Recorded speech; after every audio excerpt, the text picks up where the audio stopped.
Welcome to CVTV News. We're glad you're joining us. I'm David Kerr with my co-host Deedra Haven. We'd like to say thank you to our sponsor, Germanna Community College. They're great. You find your future at Germanna. Absolutely. On Sunday, August 25th, 2019, at 3 p.m., Fredericksburg's church bells, along with bells across the United States, rang to commemorate the first enslaved Africans who landed in English colonies at Point Comfort, Virginia in 1619, now known as Fort Monroe and Hampton. At their online site, project1619.org explains that in 1619, the first Africans were captured in Angola and taken to Point Comfort. Slavery was not legal in the colony when they arrived in 1619 and would not become legal until 1661. The first 20 or more Africans were treated as indentured servants, a means to pay off a debt, but without a written contract. Without a contract, their freedom was at the mercy of the plantation owner. Most of the first Africans had to work 15 to 20 years before their debt was paid in full. When their freedom was granted, they were allowed to own land and start their own homesteads, marry Caucasian and Native Americans, purchase freedom for their family and relatives, and enjoy the fruits of freedom. The first 40 years in Virginia was not typical of the next 200 years when slavery became legal. If you were outside last Sunday, August 25th, you probably heard the tolls and the echoes of church bells ringing for 4 minutes from 3 o'clock to 3:04 p.m. That's 4 minutes, 1 minute for every 100 years since the 1619 landing. The Fredericksburg Area Museum organized Fredericksburg's participation to honor the arrival of the first enslaved Africans in the English colonies 400 years ago. The national bell ringing enabled the Fredericksburg community to participate in the historic moment. Our area was not immune to slavery. We can walk by the slave auction block just outside of what is now the Old Town Butcher on the corner of William and Charles Street in Fredericksburg. Nor was our area shielded from prejudiced mindsets during the Civil Rights Movement, prompting our own Dr. Martin Luther King Jr. style activism.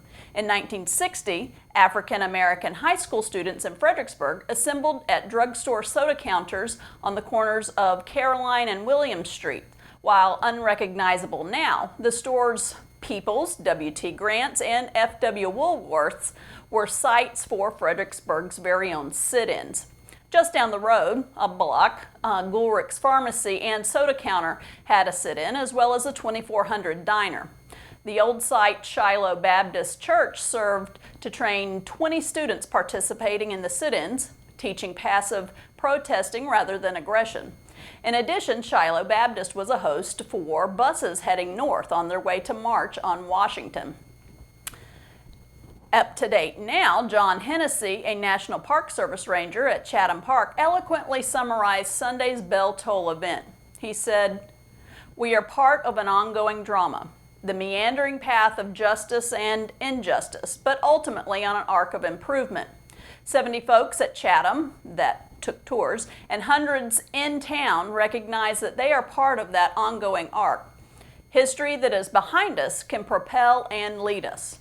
If you'd like to know more about Fredericksburg's role in African American history, we encourage you to visit the Fredericksburg Visitor Center to take a driver-narrated trolley or horse-drawn carriage tour through our town, or visit the Fredericksburg Area Museum to see their compelling collection. Deidre, that was lovely and a worthy commemoration. I enjoyed that report. Thank you.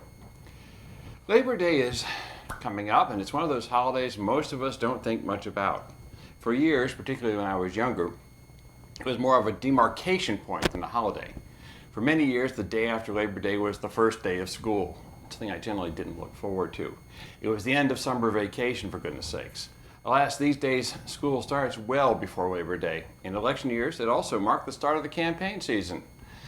Both Democrats and Republicans would start their campaigns with a Labor Day kickoff. Now they start months, if not years, in advance. And that's too bad. However, there is a lot more to Labor Day than that. It's not just another 3-day vacation or a chance to put more on your credit card at a Labor Day sale. It's what the name implies. It's all about labor. Everyone who labors. It began, like a lot of holidays do in the United States, in something of a piecemeal fashion.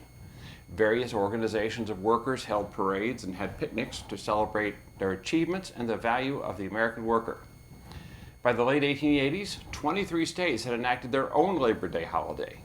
In 1894, Congress, in a cheerfully bipartisan vote, something we would love to see these days, passed the law that officially created the National Labor Day holiday. Its roots are simple. Whether a farmer, an industrial worker, a teacher, a checkout clerk, a doctor, a policeman, or truck driver, its aim was to honor those who labor, all those who toil, produce, and create, which when you think about it represents just about all of us. So with that, a very happy Labor Day from CVTV News and all of our team here. Absolutely. WAC General Contractor started preliminary work to complete Liberty Place in Old Town Fredericksburg on the grounds of the old William Street Executive Building, which was demolished last spring. Residents and visitors can expect the sidewalks adjacent to the project along Douglas, William, and Winchester Streets to be closed during some of the work, as well as tree removal and replanting. WAC General Contracting is constructing a 43,000 square foot, 3-level building with brick sidewalks, colonial-style lights, and other public improvements to the tune of nearly $100 million investment in the William Street corridor. Liberty Place will feature ground-level retail restaurant space and 2 floors of office space, of which tenants include Blue Cow Ice Cream, Burger Bach, Carey Street Partners, Mellow Mushroom, Pasta Fresca Cafe, and an Atlantic Union Bank lending office. Developers Tom and Kathy Wack initially planned to develop the entire block, but eventually sold much of the block to Williams Square LLC, an affiliate of Spotsylvania County developer Vacos.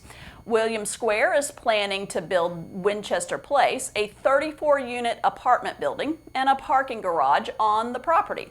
Williams Square LLC also owns the adjacent block where the Freelance Star was previously located. Plans for that block include a 50-unit apartment building called Amelia House, facing Amelia Street. That sounds good. And a 98-room hotel called the Hotel Fredericksburg on the William Street and Washington Avenue sides of the block. The company also plans to build a multi-use structure on the corner at William and Douglas Streets at some time in the future. We have no date on the completion of William Square's Winchester Place, Amelia House, or the Hotel Fredericksburg. However, WAC General Contracting expects to complete Liberty Place by spring 2020. Well, that's next year. That's pretty neat. Very soon. Well, it's one of the most unique private-public sector partnership proposals we've come across. And it's aimed at one of the most egregious traffic violations there are, illegally passing a school bus while it's loading or unloading children. The Spotsylvania School Board and the County Board of Supervisors are considering the possibility of outfitting county school buses with side cameras. That's good. To catch motorists who illegally pass buses. Caught on camera, you might say. However, what makes this proposal unique is that the county won't have to pay a thing. That's nice. Yeah, it's pretty clever. A vendor would install and operate the system and then would collect a portion of the fines paid, with the remainder going to the school system. So they make a profit and the school system gets the money. It's fabulous. Passing a school bus has always been a serious violation, and thanks to a new law that went into effect and we reported on earlier this year, the penalty has become especially severe. Passing a school bus which is loading or unloading children with its lights clearly flashing and the stop sign arm extended can net an offender as much as a Class 6 felony. That, by the way, could include jail time. I hope that gets people's attention. However, the challenge has always been catching the offender in the act. Bus drivers usually have their attention focused on their job and the safety of the children and not the foolish drivers trying to pass the bus. A camera system like this may be the answer to that problem. And I think there was an interesting note that they had as many as 180 violations in the last full year. That's terrible. This will help a lot, I think. In lieu of recent violent thunderstorms with high winds causing many trees and limbs to fall, the Rappahannock Regional Solid Waste Management Board, or our board for short, wants to help residents clean up. The our board stated in a press release that it will temporarily waive fees for the disposal of yard debris from residents beginning August 21st, 2019 through September 1st, 2019 at the regional landfill at Eskimo Hill. That's a good The idea. waiver applies only to the disposal by residents, not commercial firms, and is only in effect at the Eskimo Hill site at 489 Eskimo Hill Road. Their hours of operation are Monday through Friday, 8 a.m. to 4:30 p.m., and Saturday and Sunday, 9 a.m. to 3 p.m. If you're planning on cleaning up your yard over this Labor Day weekend, remember that the fee waiver is only good through the close of day on Sunday, September 1st, and the landfill is closed on Monday, September 2nd for Labor Day. If you need more information, please visit their website at that's r-board.org. Don't go anywhere. We'll be right back.